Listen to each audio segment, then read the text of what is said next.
વાત્સલ્યમ સમાચાર હંમેશા સત્યની સંગાથે.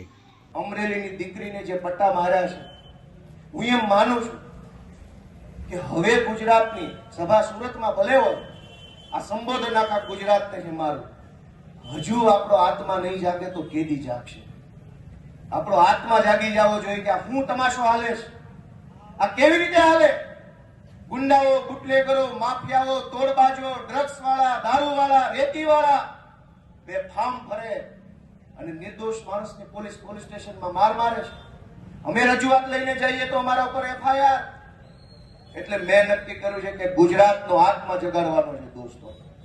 અને મેં નક્કી કર્યું છે કે અમે ન્યાય નથી અપાવી શક્યા દીકરીને, અને એટલે દીકરીને જે પોલીસે પટ્ટા માર્યા છે એ પટ્ટા આજે હું ખાઈશ જાહેરમાં. અને મેં નક્કી કર્યું છે કે આ દીકરીના પટ્ટા માર્યા છે એ પટ્ટા મને મળવા જોઈએ અને ગુજરાતનો આત્મા જાગવો જોઈએ.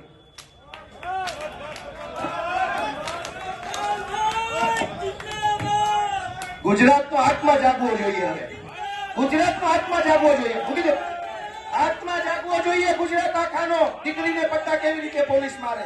મૂકી દો.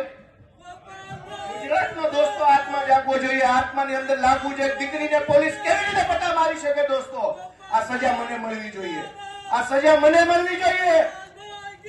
જેને દીકરીઓ, ગુજરાત આખાની દીકરીઓ પર અત્યાચાર કર્યા, સજા મને મળવી જોઈએ. દોસ્તો, અમે ન્યાય નથી અપાવી શક્યા એનો મને અફસોસ થાય છે. અમે ન્યાય નથી અપાવી શક્યા. દોસ્તો, હું ગુજરાતનો આત્મા જગાડવા માંગુ છું.